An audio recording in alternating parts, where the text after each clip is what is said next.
Hello, it's Ryan here from RLF Vacuum Cleaners in Lakenheath. Originally, I wasn't going to film this fault because I thought it was boring and not interesting.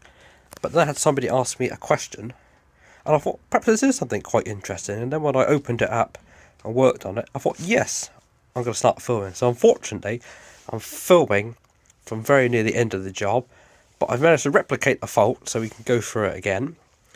This here is a Truvox Orbis 400 floor scrubber that when you turn the power on, it just buzzes and doesn't turn.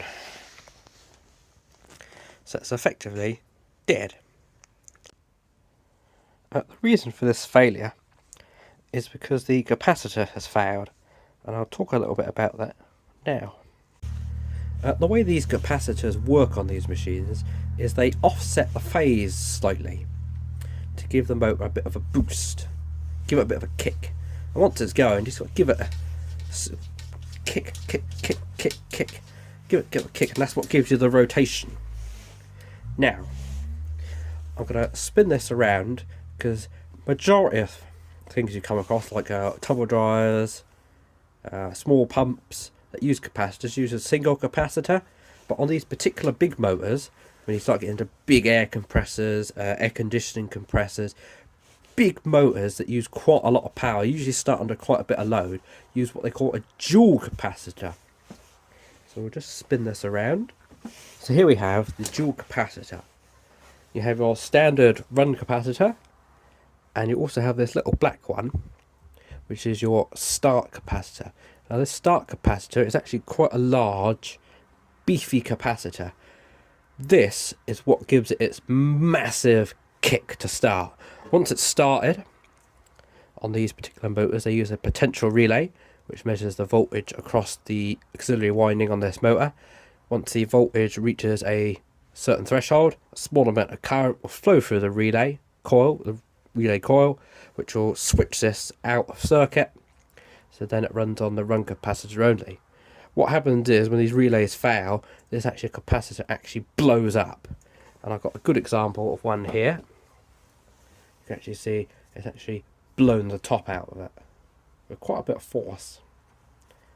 And you can see where it's been cable tied on. It's actually blown out around the cable tie, which is probably the weakest point. Now, majority of times you can pick up a new capacitor. These are relatively inexpensive. You can pick up a couple of pounds. Unfortunately, there are quite a lot of different variations. So when you're ordering them, make sure you get one that's suitable for your application. This particular one has got a little slot on the bottom, which isn't particularly a problem. But the big thing, a lot of capacitors come with this little threaded bit on the bottom, and what happens is there'll be somewhere on the machine where this will screw in or bolt on. So if you need one with a threaded bit on, make sure you get one with a threaded bit on. You can also get different variations. These have all got terminals on. You can get wires, versions of wires on. Again, it's about finding the capacitor you want for your application. Obviously, I'd recommend going for like. And with capacitors, they've all got a rating on them. So this is 32 microfarad. This one's 25. When you're replacing capacitors, they're all roughly standard sizes, but try and go for same microfarad, and minimum you want. Is it going to focus? The minimum we want is a 400 volt one. Be careful. Online sellers do sell slightly lower voltage ones, but obviously in the UK, where we have 230 volt mains, obviously that's an average RMS. You're looking at peaks around sort of 300 plus volts.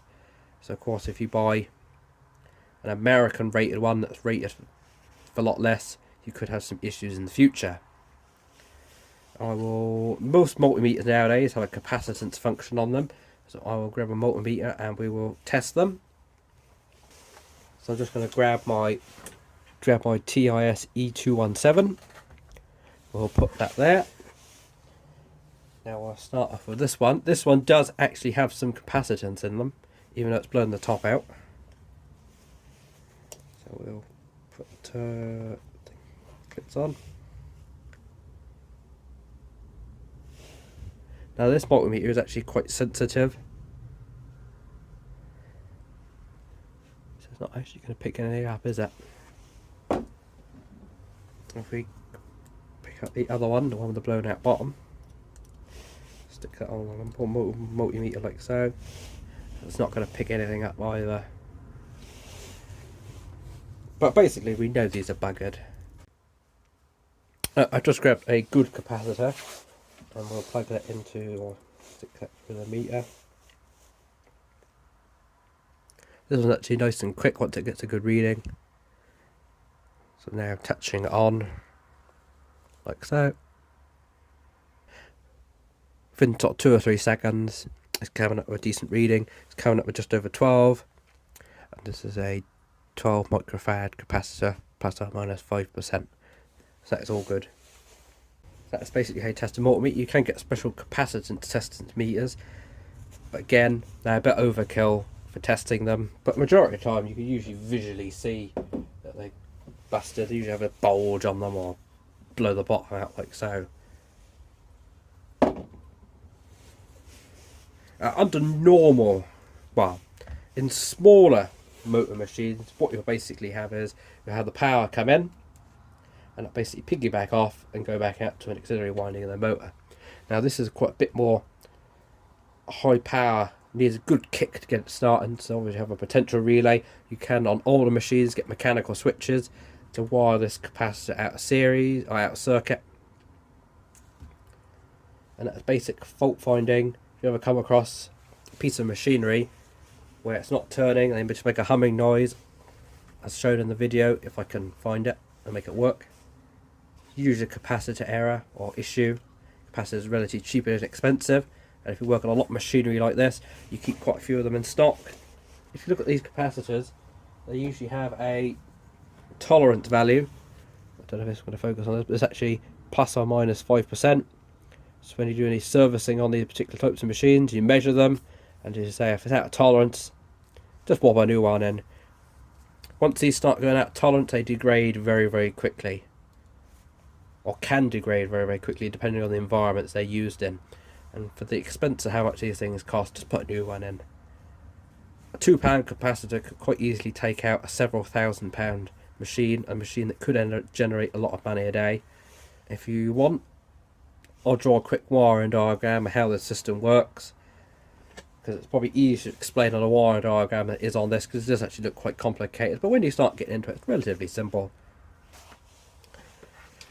So I've got all big Clive style and drawn a nice diagram. So you have your live and your neutral come in. Live goes straight through to your winding number 1 down to neutral. There's the rotor with a bit of rotation. You then have your auxiliary winding, which is connected to a run capacitor. On these particular machines, it's actually specified around 25 to 35 microfarads. That goes back down to neutral. Now, here's where we can't get into the interesting bit, where you have a potential relay. This bit in the box is your relay. You've got your relay coil and you've got a relay switch. When the machine first fires up, power goes through there, slightly offset by this capacitor here, give it a bit more of a kick. But to give it a real kick, you have this big old capacitor, which is usually 90 to 110 microfarad, comes through the auxiliary winding, through the potential relay switch, down to neutral. Now, the potential relay is measuring for a potential difference between the auxiliary winding.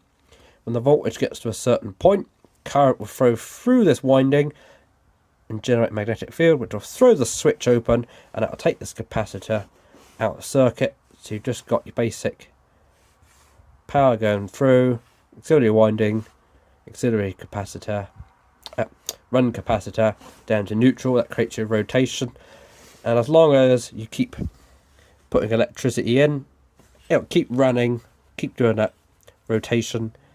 Even under a fair bit of load, it'll keep rotating. But unfortunately, when you're starting under massive amounts of load, like air conditioning compressors, air compressors, big motors that run on single phase, you need a good kick to get them going. Once they're going, they'll keep going forever.